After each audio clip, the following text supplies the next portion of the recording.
What's good, y'all? It's HB Punch and Profit, February 10th, 2025. We're going to go over the price action pretty much in the New York session of the Nasdaq this morning, and we're going to break some of the price action down. There was two good setups I had. If you want to see the live executions for them, click on the links in the description below and you can check them out. Uh, didn't do much trading last week. Lots of red folder news, FOMC. It was a little too dangerous for me to be messing with it. So I didn't post too much. Sometimes less is more, you guys.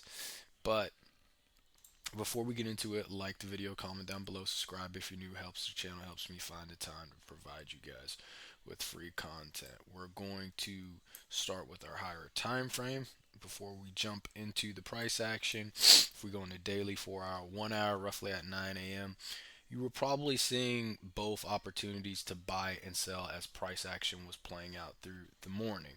Okay, so I kept it neutral. Like I said, I don't really like to have a hard bias on the day because that can change based off of news. That can change when you're reevaluating the higher time frame as time is passing by. So it was pretty much neutral for the day.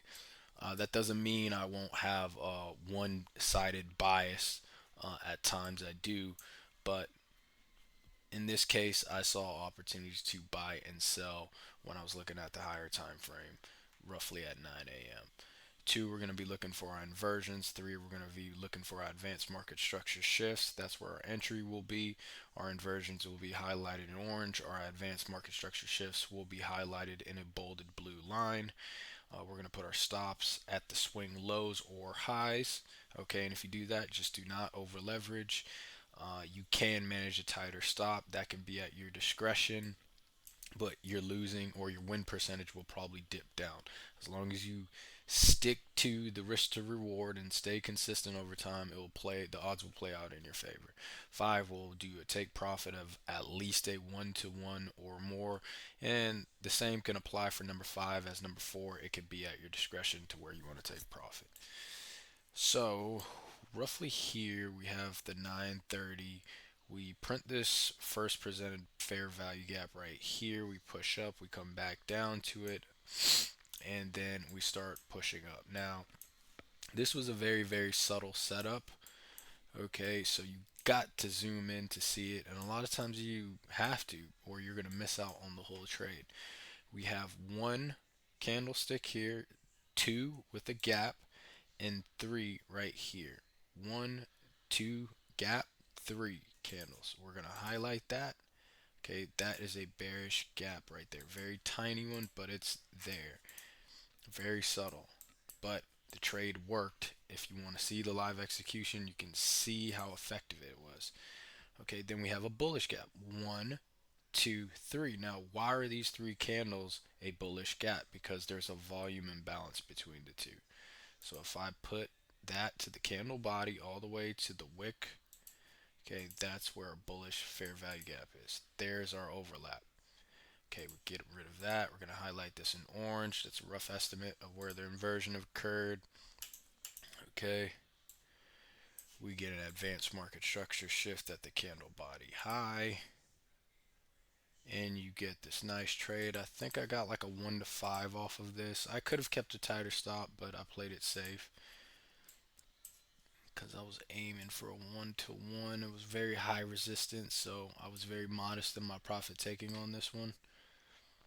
So that was the trade I took right there. It only had about like 7 points of drawdown, which wasn't bad with one mini on. Made about 500 off of this trade. So nice little trade that played out in the silver bullet hour, and that was that.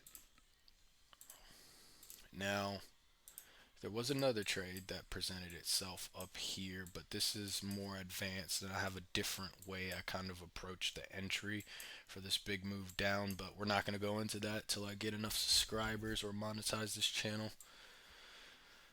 Then I took another trade, which was, I want to say it was right when we took these lows right here. We had this inversion occur. Oh, there it is. This was the second trade I took. And once again, click on the link in the description below and you can see it. We have, let's zoom in, highlight these gaps. Oops. So we take these lows over here to the left. Let's zoom back out for a second. We take these lows, okay?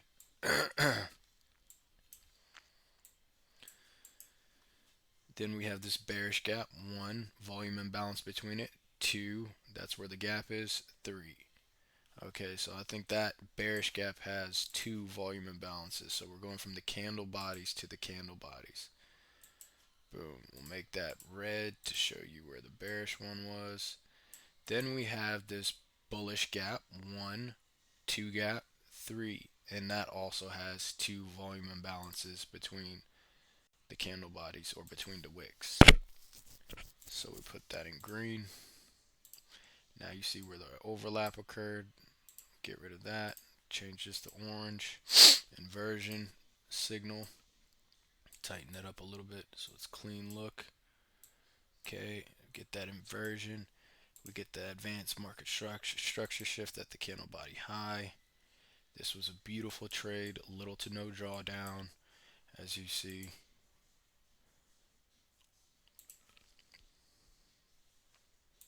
Okay. And this one, I took it up to roughly here, I want to say. Or, I'm sorry, up to the wicks, if I'm not mistaken. So it was a nice, roughly a 2 to 1, a little bit more than that. 2 to 1 trade. Played out very well. And those were the opportunities that, or the two trades I took. I'm sure there was other opportunities, but usually I like to get out after, most of the time after one trade, but no more than two. So those were the opportunities. This is HB Punch and Profit. Comment down below, like the video, subscribe if you're new. Peace.